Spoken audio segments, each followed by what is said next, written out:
Dr. David Jenkins, he should be famous. He's not as famous as he should be because he is, in fact, the man who developed the Glycemic Index, which lies at the heart of just about every popular diet known to man right now. You've heard of them: the Atkins diet, the Zone, the South Beach, the Sugar Busters, and the GI, to name but a few. But in David Jenkins' hands, diet is not just about weight loss, it is also medicine, and it is also public policy. Dr. Jenkins turned vegetarian when he was 13, when his mother tried to serve him his pet chicken for dinner. How do you know all the details of my private life? Am I meant to stand here? I mean, can I stand here? Can I stand where I am? Thank you. I bear you tidings of good cheer on the one hand and a warning for the future. And I can't be nearly as optimistic, I'm afraid, as our last speaker. Can I just quickly go through? I have lots of conflicts of interest. You'll find we always put these things on in science. These are all the people, all the institutions who've helped fund our research over the last 35 to 40 years. If you see any that aren't on the list, please let me know, because I want to approach them and add them later, which I will. That's it. So, can I take you back almost to the beginning, 20 million years ago? About 20 million years ago, we started off basically as fairly primitive creatures, ape-like creatures, and we then split into these particular cousins. Well, I'll call them cousins. You may not want to own them in your family. The gibbons, the orangutans, the gorillas, and the chimpanzees, and then ourselves. Interestingly, their diets, if you look at them, are, for the most part, except perhaps with some of the chimpanzees, largely plant-based, high fiber, and a lot of vegetable proteins. That's the diet. Homo sapiens is the one, as it were, the odd man out. He's the one who developed stone weapons, instruments that processed our food, fire, and then the supermarket. So really a very big difference in terms of what we eat, if you think of it, for what your guts were probably designed through evolution. In other words, we've had no evolution much over the period when we've had stone implements and fire to cook our food. So we thought it would be a good idea to take a group of healthy volunteers and put them on diets that could have come from various parts of our evolution. So what we did was we took basically a therapeutic diet, the sort that we're using in the hospital clinic, a Stone Age diet from the new Stone Age, the beginning of agriculture. So this was a low-fat therapeutic diet. This was a low-saturated fat diet with a lot of whole grains, fruit and vegetables. And then we went back into the deep past, what we call the simian diet, 63 servings of fruit and vegetables and nuts. In other words, back to the very basic diet. And we kept people on these diets. We prepared all the food for them, gave them all the food for 2-week periods, then rotated them onto the next diet. So they went through all 3 diets. What do you think happened? Well, I'll tell you what happened. This is what happened. The LDL cholesterol, which is our big marker for heart disease, on the therapeutic diet in the 2 weeks fell about sort of 5 to 10%, quite nice. Interestingly, the early agricultural diet down to about 20–25%. But then the deep diet, the primitive diet, 35% reduction in 2 weeks. Are any of you taking a statin? Hands up, anyone who takes a statin. Nobody, because you're all too fit on. But many people who are in their older parts of life, people of my age, are taking a statin. The reason we're doing that is because our diets are different from the original diet. If we were on the original diet, we wouldn't have needed a statin. So I think one of the lessons that we learned was that diet can be, in combination, as powerful as drugs in many ways. And that, I think, started one off on a very different path in terms of one's research. So what was this diet? It required one to eat 5 kilograms of food a day. 5 kilograms, think of that. For many people, that's almost a tenth of your body weight a day. Do you think you're going to get obese or fat? Well, none of you are. Of course, you're all slim in the audience. This is, Moses always gets the fittest people here, so I mean, it's useless to talk about disease to you because you're already fit. But to be truthful, that's a lot to eat, 10% of your body weight. But you get a lot of satisfaction. Think of all the family time you can spend together while you're chewing your way through 5 kilograms of food a day. You see, so it's not a case of just stopping, picking it up and driving off with it. It's a case of some serious thought around the dinner table, eating breakfast for 2 or 3 hours, lunch for 2 or 3 hours, dinner for 4 hours perhaps. You can see the bonding that takes place. So, I mean, we've missed all that. But there's another thing that happens, which some people would say is very valuable. What else do you think happens when you take 5 kilograms of food in? A lot of energy, thank you. Anything else? Somebody's doing this to me, thank you. Well done, yes. What goes in must come out. So what do you think comes out of the other end? A lot.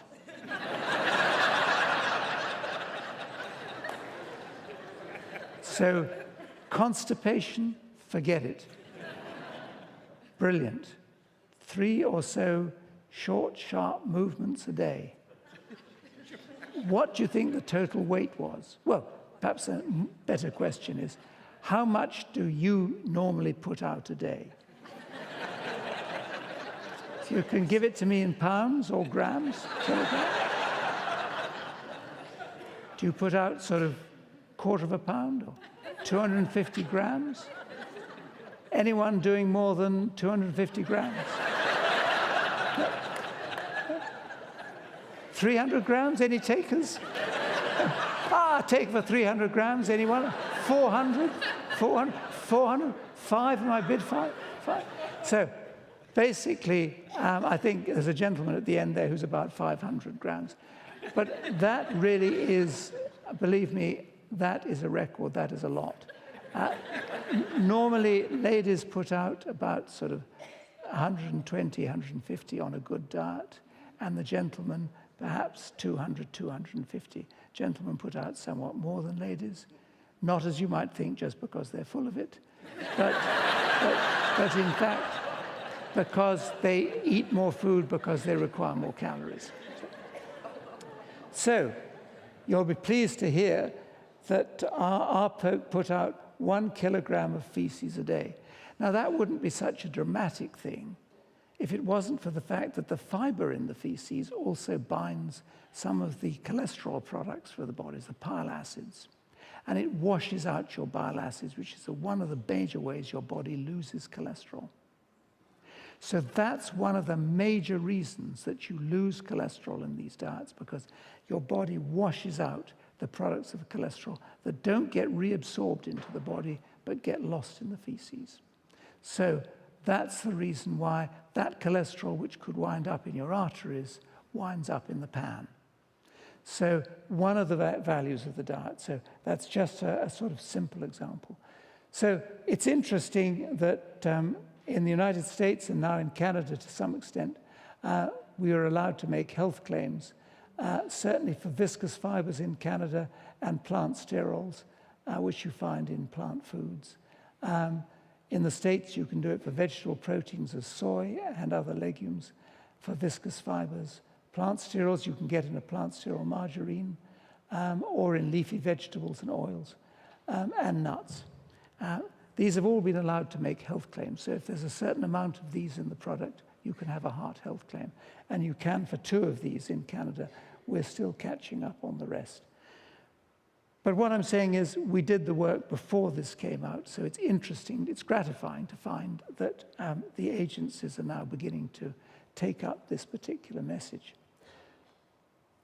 So what does this really mean? Well, it means that if you're on a healthy diet, you can lower your cholesterol by 10% by reducing the saturated and trans fats in your diet, and putting in a dietary portfolio of sticky fibers from oats and barley and psyllium, some vegetable proteins from soy and other beans, peas and lentils, plant sterols from margarines, and nuts with almonds.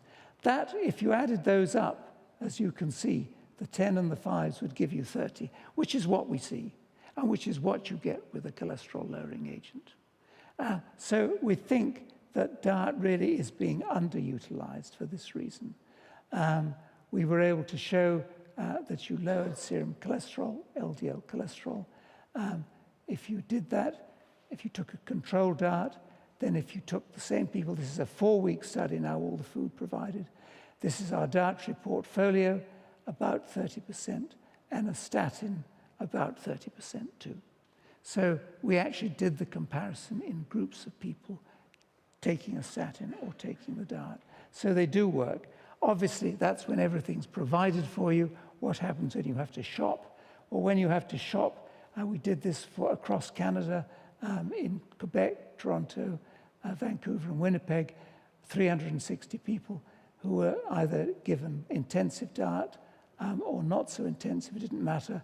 As long as they took the diet, they got about a 15% reduction shopping in the supermarket, buying the foods for themselves. So these are foods that you've got available. So we believe it's important. We believe that you plant foods, sorry, let me go back. Plant foods and plant food diets may control lipid risk factors for heart disease. And many small changes, if you make small changes, you eat some oats for oat bran for breakfast, you have some soy milk, you have some nuts, and you have fresh fruit and vegetables. You put these things together as a whole, then you've got what I call a portfolio. And those sort of things will make a dramatic difference in terms of cardiovascular risk, reducing both cholesterol and we now find blood pressure. So I really do encourage those things for use. And very recently, there was a study this last year called the PREDIMED study, where our colleagues in Spain just took 2 of the elements that we use, the oil, the olive oil they took, and nuts. And they showed, looking at people over 5 years, 5,000 people, that the rate at which they developed heart conditions was 50% lower than the control at the top, just by taking these particular foods on the basis of a Mediterranean diet. So you really can make dramatic differences. These are the sort of differences we only see with drugs, this sort of difference at the bottom. So I do advise those sort of things for you. Something? Yes. So what are the implications?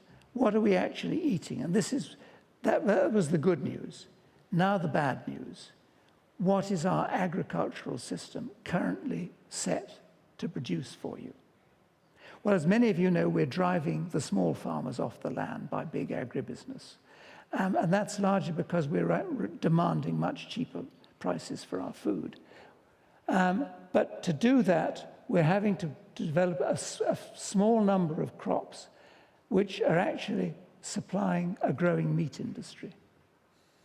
So we're not eating more plant foods, more vegetables. We're actually eating more meat as a global community. And if you look at the actual meat consumption,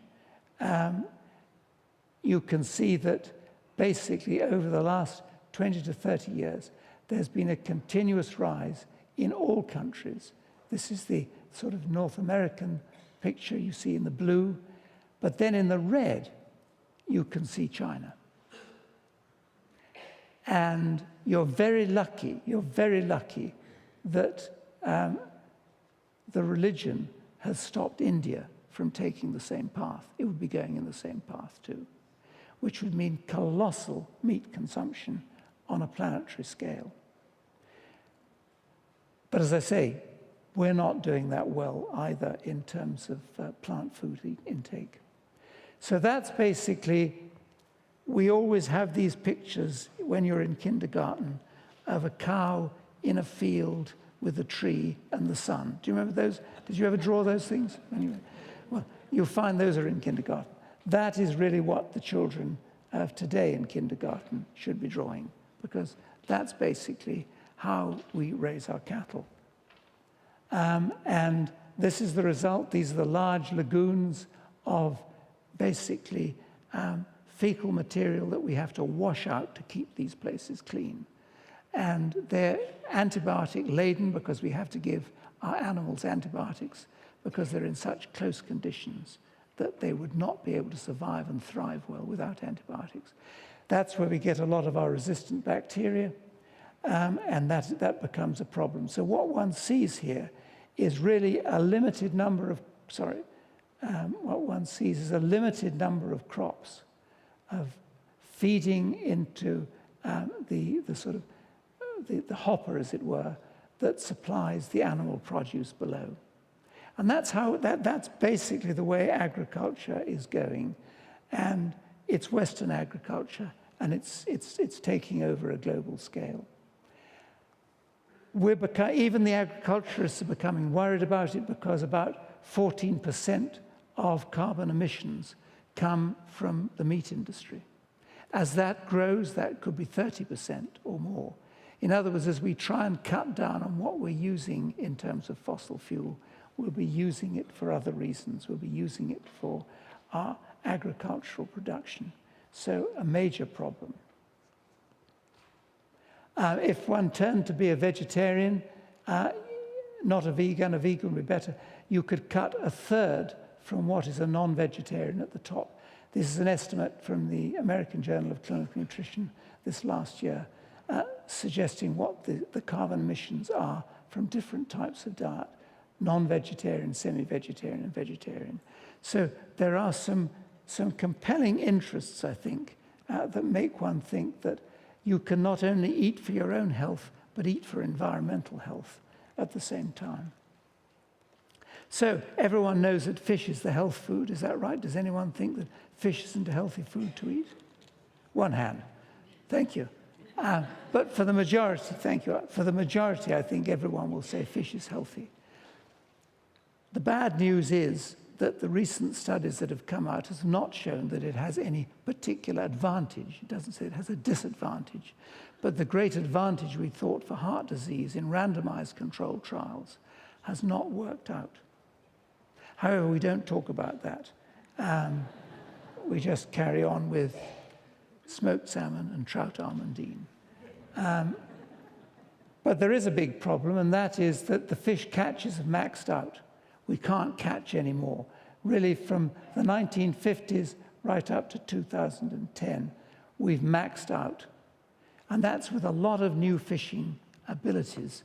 We can't catch any more fish. The oceans, well, in Canada, we know the East Coast cod have gone. They haven't come back. So, I mean, we know. But we're still trying to get them out of the sea. And it's estimated this is the disappearance of cod stocks. No, sorry, total fish stocks, from the 1950 on to 2010. And by the time you get to 250, there will be no stocks in the sea. So what do we do? Farmed fish, is that the answer? So, big problem. The farmed fish, have I spoken for too long? Probably. The farmed fish require 2.5 to 5 kilograms of fish meal for 1 kilogram of farmed fish that you produce, because they don't feed, they're carnivorous fish. So we have to feed them fish. So we actually have to still take fish out of the oceans, even for our farmed fish.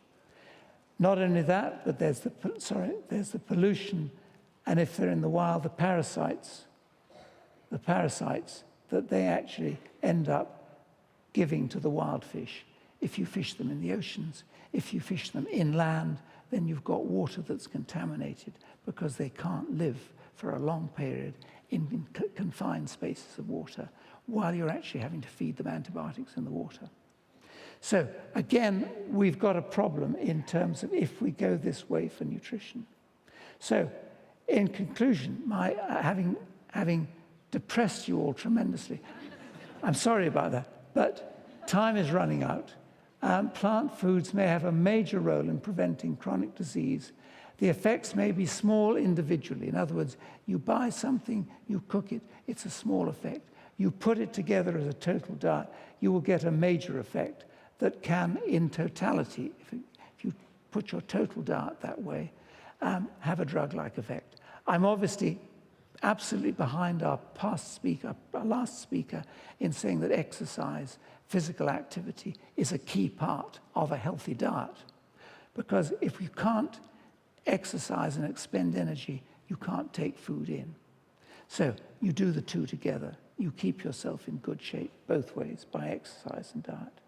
And I think the sort of bottom line is a comprehensive strategy. So we want failure to direct humans towards plant foods, plant food diets, has major environmental and humanitarian consequences in the way we're treating other animals. And a comprehensive strategy of dietary change, agricultural diversification, growing many types of crops, technological innovation as well, and serious global family planning, because we can't really go past 9 billion. We're already living on 1.5 planets, are urgently required if we're not already too late to avoid that tipping point that scientists are always worrying and warning us about. That, my friends, is the message. So I hope I've given you some good hope, but I think also reason to change. In other words, there's very good reason for you to link your own human health with environmental health, because that in turn is going to be the health of the generations to come, your children, your grandchildren, and their grandchildren. Thank you.